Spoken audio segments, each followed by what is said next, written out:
അസ്സലാമലൈക്കും. എല്ലാവർക്കും ഷിസാസ് കുക്ക് വേൾഡിലേക്ക് സ്വാഗതം. നമുക്ക് സ്കൂൾ വിട്ട് വരുന്ന കുട്ടികൾക്ക് തയ്യാറാക്കി കൊടുക്കാൻ പറ്റിയ നല്ലൊരു സ്നാക്കിൻ്റെ റെസിപ്പി ആയിട്ടാണ് ഞാനിന്ന് വന്നിട്ടുള്ളത്. നമ്മുടെ വീട്ടിലുള്ള ഫുഡ് വെച്ച് തന്നെ തയ്യാറാക്കാൻ പറ്റിയ നല്ലൊരു ഈവനിങ് സ്നാക്കാണിത്. അപ്പോൾ എല്ലാവരും ഇതൊന്ന് കണ്ടതിന് ശേഷം ട്രൈ ചെയ്ത് നോക്കുക. എൻ്റെ വീഡിയോ ആദ്യമായിട്ട് കാണുന്നവരുണ്ടെങ്കിൽ ഒന്ന് സബ്സ്ക്രൈബ് ചെയ്ത് സപ്പോർട്ട് ചെയ്യണം കേട്ടോ. ഇനി നമുക്കിത് എങ്ങനെയാണ് തയ്യാറാക്കുന്നതെന്ന് നോക്കാം.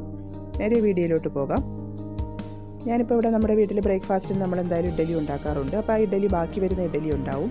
അപ്പോൾ അത് വേസ്റ്റ് ചെയ്യാതെ നമുക്ക് ഇതുപോലെ ഒന്ന് തയ്യാറാക്കി കൊടുത്താൽ കുട്ടികളെല്ലാവരും നല്ല ടേസ്റ്റിയോടുകൂടി കഴിക്കും. ഞാനിപ്പോൾ ഇതേപോലെ ഒന്ന് കട്ട് ചെയ്തിട്ട് ഒന്ന് ഷാലോ ഫ്രൈ ചെയ്തെടുക്കുന്നുണ്ട്. ഈ ഇഡ്ഡലി നമുക്ക് ഡീപ് ഫ്രൈ ചെയ്താലും മതി, കുഴപ്പമൊന്നുമില്ല. ഞാനിപ്പോൾ ഷാലോ ഫ്രൈ ആണ് ചെയ്യുന്നത്. ഇനി നമുക്കിതിനെ തിരിച്ചു മറിച്ചൊക്കെ ഇട്ടൊന്ന് ഫ്രൈ ചെയ്തെടുക്കാം. ഇത്രയും മതിയാകും. ഇനി നമുക്കത് വേറൊരു പ്ലേറ്റിലോട്ട് മാറ്റി വയ്ക്കാം. ഇനി നമുക്ക് പാനിലോട്ട് 1 ടേബിൾ സ്പൂൺ എണ്ണ ഒഴിച്ചതിന് ശേഷം അതിലോട്ട് 1/2 ടീസ്പൂൺ ജീരകമാണ് ഞാനിപ്പോൾ ചേർത്ത് കൊടുക്കുന്നത്. അതൊന്ന് ചൂടായി വരുമ്പോഴത്തേക്കും ഒരു ചെറിയ സവാള കട്ട് ചെയ്തത്, ഒരു തക്കാളി കട്ട് ചെയ്തത്, ഒരു പച്ചമുളക് കട്ട് ചെയ്തും കൂടി ചേർത്ത് കൊടുക്കുന്നുണ്ട്. ഇനി ഇത് നമുക്ക് നല്ലതുപോലെ ഒന്ന് വഴറ്റിയെടുക്കാം.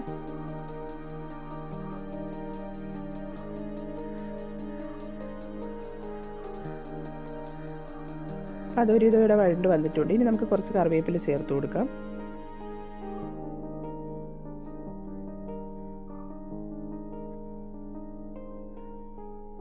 ഇനി ആവശ്യത്തിന് ഉപ്പ് ചേർത്ത് കൊടുക്കാം.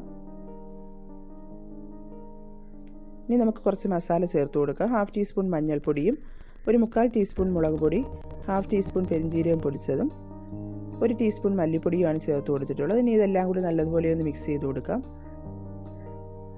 ഇനി ഞാൻ ഇതിലോട്ട് ചേർക്കുന്നത് ഒരു 1.5 ടീസ്പൂൺ ടൊമാറ്റോ സോസും ഒരു 1.25 ടീസ്പൂൺ സോയാ സോസുമാണ് ചേർക്കുന്നത്. ഇതെല്ലാം കൂടി നല്ലതുപോലെ ഒന്ന് മിക്സ് ചെയ്തെടുക്കാം.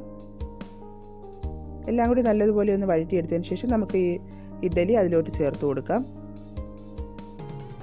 1 ടേബിൾ സ്പൂൺ ഒരു ചൂടുവെള്ളം കൂടി ഒഴിച്ചതിന് ശേഷം നമുക്കിത് നല്ലതുപോലെ ഒന്ന് മിക്സ് ചെയ്ത് ലോ ഫ്ലെയിമിൽ ഒരു 1 മിനിറ്റ് ഇട്ടതിന് ശേഷം നമുക്കിതിൻ്റെ ഫ്ലെയിം ഓഫ് ചെയ്യാവുന്നതാണ്.